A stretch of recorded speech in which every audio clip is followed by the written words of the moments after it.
शुरुआत कर लेते हैं। सबसे पहले बात, बाढ़ में फायरिंग के बाद सोनू मोनू के घर की तलाशी लेने पहुंची पुलिस की तलाशी लेने पर मंत्री सुनील कुमार ने अजीबोगरीब बयान दिया है।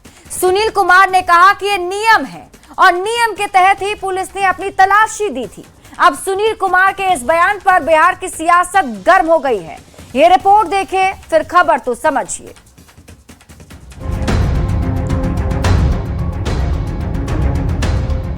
पुलिस लोगों की तलाशी लेती है, ये तो आपने बहुत बार देखा होगा, लेकिन बिहार में तलाशी देती पुलिस की ये तस्वीरें आजकल खूब चर्चा में है। तस्वीरें बाढ़ के पंचमहला की है, जहां फायरिंग के बाद सोनू मोनू नाम के बदमाश के घर तलाशी लेने पहुंची पुलिस। लेकिन सोनू मोनू गैंग ने पहले पुलिस वालों की तलाशी ली और फिर घर के अंदर आने की इजाजत दी। इस तस्वीर ने बिहार पुलिस के इकबाल पर सवाल खड़ा कर दिया है। तो ये कहीं ना कहीं दिखाता है कि पुलिसिया इकबाल खत्म हो चुका है। अगर पुलिस का ये हाल है बिहार में, तो सोचिए आम लोगों का क्या हाल होगा।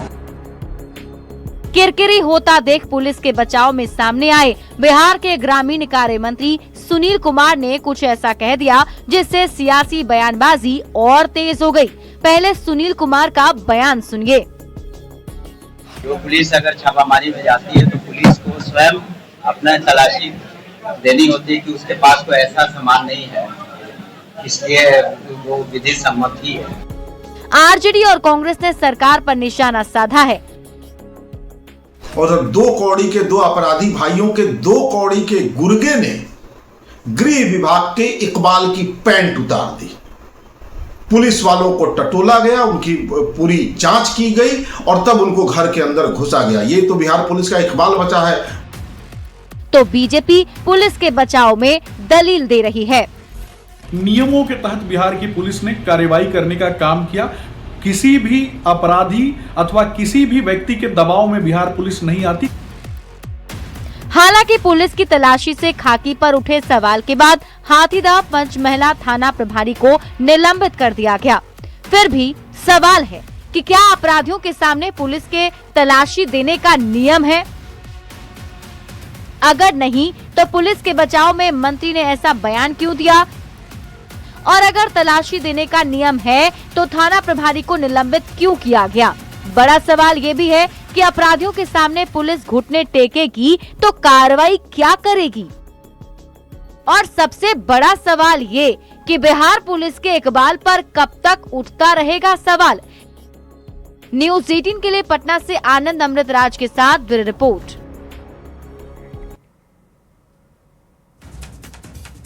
तो बाढ़ की इस तस्वीर ने आज बिहार में सियासत गरमा दी। हम आपको पूरी खबर समझाते हैं, इसके मायने आपको बताते हैं और क्या कुछ कहा जा रहा है ये भी समझाते हैं। अब आप पूरी खबर तो समझिए। खाकी के इकबाल पर सवाल क्यों? तो बाढ़ में पुलिस टीम जो है आज पहुंची थी और पुलिस टीम की ही तलाशी लेनी शुरू कर दी गई। और आपको यही बता दें कि बेतिया में भी पुलिस टीम पर हमला हुआ है और इसीलिए खाकी के इकबाल पर सवाल उठ रहे हैं।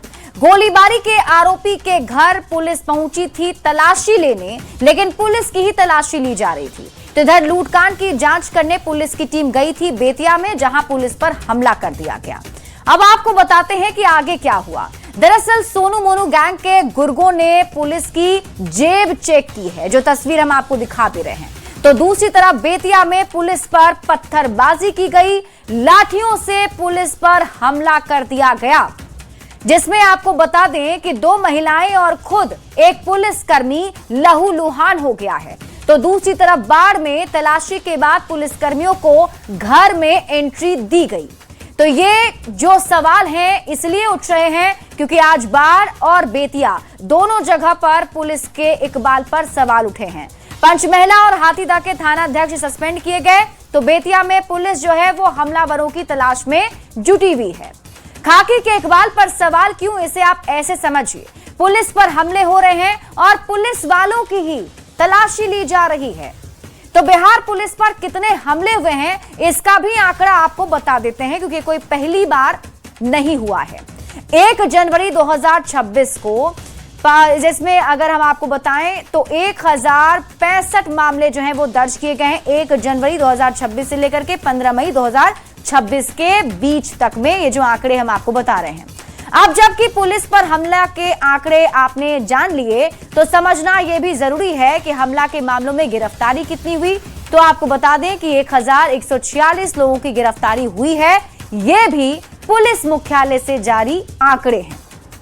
अब खाकी के इकबाल पर सवाल क्यों, इसे आप समझिए। तो पुलिस पर हमले हो रहे हैं और एक तरफ पुलिस वालों की तलाशी ली जा रही है। अब पुलिस की तलाशी के बाद विवाद क्यों बढ़ा, तो आपको बता दें कि मंत्री सुनील कुमार के बयान के बाद विवाद और ज्यादा बढ़ गया। ऐसे में समझना यह भी जरूरी है कि ग्रामीण कार्य मंत्री सुनील कुमार ने आखिर ऐसा क्या कहा।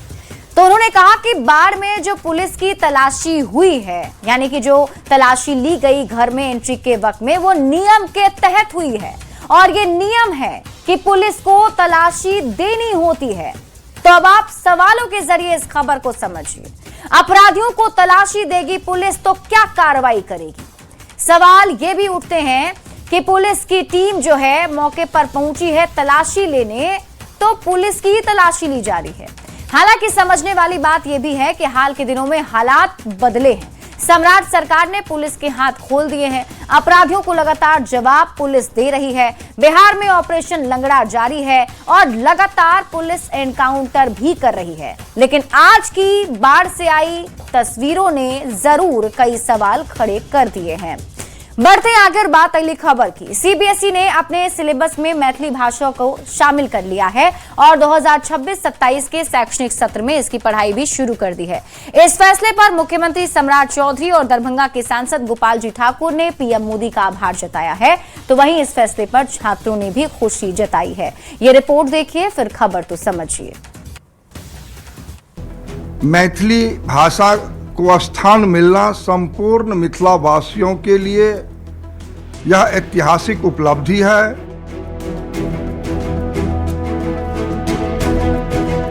आए हम बहुत खुश छियै। मिथिला और मैथिली भाषा ने एक बार फिर से बिहार का गौरव बढ़ाया है। सीबीएसई ने अपने सिलेबस में मैथिली भाषा को शामिल कर लिया है और 2026-27 के शैक्षणिक सत्र में इसकी पढ़ाई भी शुरू कर दी गई है। फैसले से मिथिला के छात्रों में खुशी का माहौल है। आए हम बहुत खुश छियै। हमरा साथे हमें सब स्कूल के जत्ते छथिन सब खुश हथिन। दरअसल दरभंगा से बीजेपी सांसद गोपाल जी ठाकुर ने मैथिली भाषा की पढ़ाई को लेकर केंद्र से मांग की थी, जिस पर शिक्षा मंत्रालय ने विचार किया और उसके बाद इस पर फैसला लिया गया। अब सीबीएसई ने इसे अपने सिलेबस में शामिल कर लिया है। गोपाल जी ठाकुर ने इसे मिथिला और मैथिली भाषियों के लिए ऐतिहासिक फैसला बताया। देश के यशस्वी प्रधानमंत्री जी ने इसको सरजमीन पर उतारने का जो काम किया है वो बहुत बड़ा उपलब्धि है।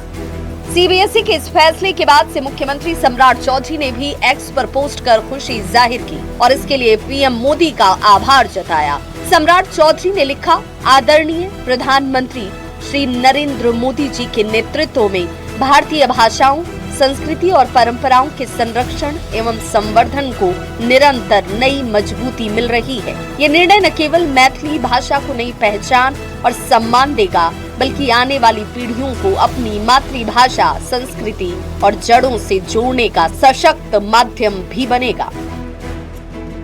न्यूज़ 18 के लिए दिल्ली से अमितेश सिंह और दरभंगा से विपिन कुमार दास की रिपोर्ट। तो सीबीएसई पाठ्यक्रम में मैथिली भाषा को भी अब शामिल कर लिया गया है। ये कितनी बड़ी उपलब्धि है और कैसे ये गौरव की बात है, ये सब कुछ हम आपको समझाते हैं। देखिए, सीबीएसई पाठ्यक्रम में मैथिली को मान्यता के मायने अब आप समझिए। सीबीएसई पाठ्यक्रम में मैथिली को मान्यता मिल गई है। मातृभाषा विषय के रूप में इसे मान्यता दी गई है, यानी कक्षा 1 से माध्यमिक स्तर तक की मान्यता मैथिली भाषा को मिल चुकी है। राष्ट्रीय शिक्षा नीति 2020 के तहत मैथिली भाषा जो है वो शामिल किया गया है, यानी देश की 22 मातृभाषाओं में से एक अब मैथिली भाषा भी है। सीबीएसई ने मैथिली पढ़ाने की मान्यता मिलने से क्या होगा, तो ये भी आप समझिए। शैक्षणिक सत्र 2026-27 से मैथिली की पढ़ाई होगी। सीबीएसई वेबसाइट पर मैथिली का सिलेबस भी अपलोड कर दिया गया है। सीबीएसई पाठ्यक्रम में मैथिली को मान्यता के मायने अब आप समझिए। तो माध्यमिक स्तर पर मैथिली की पढ़ाई होगी। सीबीएसई के फैसले से मिथिला का मान बढ़ेगा और मैथिली भाषा का देश के स्तर पर विकास होगा। मिथिला के बच्चे जहां रहते हैं वहीं वो मैथिली अब पढ़ सकेंगे। मैथिली भाषा और संस्कृति और भी ज्यादा समृद्ध होगी। तो ऐसे में ये गौरव वाली बात जरूर बिहार वालों के लिए है, मिथिलांचल के लिए है। बढ़ते हैं आगे और बात अगली खबर की। देश की कई बड़ी हस्तियों को प्रतिष्ठित नागरिक सम्मान पद्म पुरस्कारों सम्मानित किया गया है। राष्ट्रपति भवन में राष्ट्रपति द्रौपदी मुर्मू ने कला, साहित्य, खेल, चिकित्सा और समाज सेवा के क्षेत्र में उत्कृष्ट योगदान देने वालों को पद्म विभूषण, पद्म भूषण और पद्मश्री से सम्मानित किया। एक्टर धर्मेंद्र को मरणोपरांत पद्म विभूषण से सम्मानित किया गया, तो बिहार की 3 हस्तियों को पद्मश्री सम्मान मिला है। ये रिपोर्ट देखिए, फिर खबर तो समझिए। पद्म विभूषण श्री धर्मेंद्र सिंह देओल मरणोपरांत कला, फिल्म अभिनय। गोपाल जी त्रिवेदी मरणोपरांत विज्ञान एवं इंजीनियरिंग। देश की सेवा और समाज में विशेष योगदान देने वाले लोगों को हर साल पद्म पुरस्कार दिया जाता है। साल 2026 में कुल 131 हस्तियों को पद्म पुरस्कार दिए जाने हैं।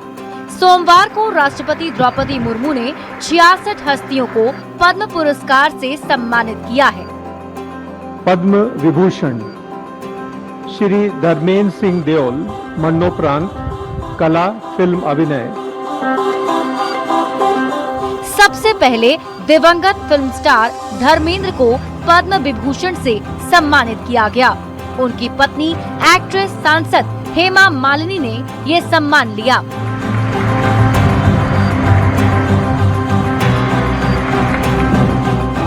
साल 2026 के लिए जिन 66 हस्तियों को पद्म पुरस्कार से सम्मानित किया गया, उनमें बिहार की प्रख्यात हस्तियां भी शामिल हैं।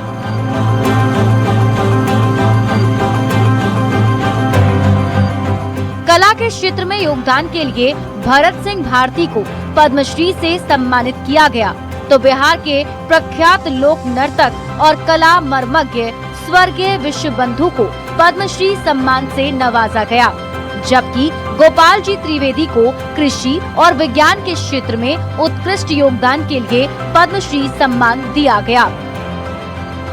डॉक्टर गोपाल जी त्रिवेदी मरणोपरांत विज्ञान एवं इंजीनियरिंग। राष्ट्रपति द्रौपदी मुर्मू ने उन्हें मरणोपरांत ये सम्मान प्रदान किया। डॉक्टर त्रिवेदी की गिनती बिहार के दूरदर्शी कृषि वैज्ञानिकों में होती है। वहीं राष्ट्रपति द्रौपदी मुर्मू ने कला के क्षेत्र में योगदान के लिए भरत सिंह भारती को पद्मश्री से सम्मानित किया। भरत सिंह भारती बिहार के प्रसिद्ध लोक गायक हैं, जिन्होंने बिहार की लोक कला और संगीत को राष्ट्रीय स्तर पर पहचान दिलाई। श्री विश्वबंधु मरणोपरांत कला, लोक नृत्य। बिहार के प्रख्यात लोक नर्तक और कला मर्मज्ञ स्वर्गीय विश्वबंधु को भी मरणोपरांत पद्मश्री सम्मान से नवाजा गया। कला और लोक नृत्य के क्षेत्र में उनके योगदान के लिए ये सम्मान मिला है। साल 2026 में कुल 131 हस्तियों को पद्म पुरस्कार दिए जाने हैं। 66 हस्तियों को सम्मानित कर दिया गया है। 65 विजेताओं को अगले फेज में सम्मानित किया जाएगा, जिसकी तारीखें अभी सामने नहीं आई हैं। Doctor Gopal ji. Bureau report, news 18। विज्ञान एवं इंजीनियरिंग। उनके पुत्र श्री रमन कुमार त्रिवेदी। तो आज पद्म सम्मान जो है बड़े हस्तियों को दिए गए हैं और इसमें से बिहार के भी 3 लोग शामिल हैं। हम आपको अब पूरी खबर समझाते हैं। जिन 3 लोगों को ये पद्म सम्मान से सम्मानित किया गया है उनके बारे में आप जान लीजिए। सबसे पहले बात करेंगे भरत सिंह भारती की। तो भरत सिंह भारती को पद्मश्री सम्मान दिया गया। राष्ट्रपति द्रौपदी मुर्मू ने उन्हें सम्मानित किया है। प्रसिद्ध लोक गायक भरत सिंह भारती, बिहार की लोक कला को उन्होंने अलग पहचान दिलाई है। इसके बाद बात कर लेते हैं विश्व बंधु की। तो विश्व बंधु को मरणोपरांत पद्मश्री सम्मान दिया गया है। कला और लोक नृत्य के क्षेत्र में उनका बहुत बड़ा योगदान रहा है। डोमकच नृत्य को अत्यधिक लोकप्रिय उन्होंने बनाया था। लोक कलाओं और नृत्यों को संरक्षित भी उन्होंने किया। करीब 5000 से अधिक शिष्यों को भी उन्होंने पारंगत किया। अब आपको बताते हैं डॉक्टर गोपाल जी त्रिवेदी के बारे में, जिन्हें मरणोपरांत पद्मश्री सम्मान से सम्मानित किया गया है। कृषि और विज्ञान के क्षेत्र में उत्कृष्ट योगदान के लिए उन्हें सम्मान दिया गया। बिहार के दूरदर्शी कृषि वैज्ञानिक में उनकी गिनती होती है। कैनोपी मैनेजमेंट से लीची उत्पादन को बढ़ावा दिया गया था, जिसमें इनका एक बड़ा योगदान माना जाता है और इसीलिए आज उन्हें सम्मानित किया गया। बढ़ते आगे और बात अगली खबर की। झारखंड में राज्यसभा की 2 सीटों पर चुनाव होना है। राज्यसभा सदस्य शिबू सोरेन के निधन के बाद खाली हुई एक सीट, तो दूसरी सीट दीपक प्रकाश के कार्यकाल को खत्म होने के बाद खाली हो रही है। 2 सीटों में से एक सीट पर जेएमएम का दावा लगभग तय माना जा रहा है। वहीं दूसरी तरफ दूसरी सीट को लेकर कांग्रेस और जेएमएम के बीच अब भी सस्पेंस बरकरार है। कौन है इस राज्यसभा के दौड़ में सबसे आगे, इस रिपोर्ट में देखिए। झारखंड में राज्यसभा चुनाव को लेकर सियासी हलचल तेज हो गई है। सत्ता पक्ष की गणित देखें तो 2 सीटों में एक सीट पर जेएमएम का दावा लगभग तय माना जा रहा है और चर्चा इस बात की है कि उस सीट पर सोरेन परिवार का ही कोई सदस्य राज्यसभा भेजा जा सकता है। अंतिम फैसला हेमंत सोरेन के हाथ में होगा। सूत्रों की माने तो सोरेन परिवार से 3 नाम सबसे ज्यादा चर्चा में हैं। कल्पना सोरेन, विधायक गांडे और हेमंत सोरेन की पत्नी। हेमलता सोरेन, बसंत सोरेन की पत्नी, फिलहाल राजनीति में नहीं। अंजनी सोरेन, मयूरभंज से चुनाव लड़ी, हेमंत सोरेन की बहन। इधर दूसरी सीट को लेकर गठबंधन के भीतर तस्वीर पूरी तरह साफ नहीं है। कांग्रेस भी अपनी दावेदारी मजबूत मान रही है, जबकि जेएमएम अपने राजनीतिक संतुलन और संगठनात्मक समीकरणों को साधने में जुटी है। अब देखना होगा कि एक सीट जो सोरेन परिवार की तय मानी जा रही है उसमें कौन उम्मीदवार होता है, तो वहीं दूसरी सीट पर क्या जेएमएम और कांग्रेस के बीच सब कुछ ठीक रहता है या फिर नया अध्याय शुरू होने वाला है। न्यूज़ 18 के लिए रांची से गौरव झा के साथ ब्यूरो रिपोर्ट। खबर समझाते हैं राज्यसभा के चुनावी रण को। अब आप समझिए और एक एक करके हम आपको नाम भी बताते हैं कि कौन कौन से नाम हैं जो इस रेस में आगे चल रहे हैं। तो अब आप खबर समझिए और राज्यसभा की जंग किसमें कितना है दम। झारखंड में 2 सीटों पर चुनाव जो है वो होना है राज्यसभा का। शिबू सोरेन और दीपक प्रकाश की सीटें खाली हो रही हैं। दोनों ही गठबंधन से चुनाव की रणनीति अब बनाई जा रही है। सिर्फ 2 सीट, लेकिन दावेदार कई हैं। फिर क्या सोरेन परिवार का सिक्का चलेगा, ये सवाल भी है, क्योंकि ये माना जा रहा है कि सोरेन परिवार से ही कोई राज्यसभा जा सकता है। अब उसमें नाम कौन कौन से हैं वो समझ लीजिए। कल्पना सोरेन, हेमंत सोरेन की पत्नी का नाम इस रेस में चल रहा है और विधायक जो है वो गांडे से विधायक हैं। हेमंत सोरेन की बसंत सोरेन की पत्नी जो हैं उनका नाम भी चल रहा है। हेमलता सोरेन का नाम भी है और फिलहाल वो राजनीति में वैसे अभी नहीं है। और हेमंत सोरेन की बहन अंजनी सोरेन का नाम भी इस रेस में चल रहा है। हालांकि कांग्रेस को उम्मीद है कि एक सीट उनको भी मिलेगी। राज्यसभा का रास्ता कैसा होगा, क्या सोरेन परिवार के दरबार से है, तो ये भी सवाल इसमें उठ रहे हैं। तो अब आपको बता दें कि ये 3 नाम जो है खासतौर पर सोरेन परिवार से सामने आ रहे हैं, लेकिन क्योंकि दूसरी तरफ कांग्रेस को भी उम्मीद है कि उसे भी एक सीट मिलने वाली है। अब देखना होगा कि राज्यसभा के इस चुनाव के रण में ये जो गठबंधन है वो किस तरीके से फैसला लेता है।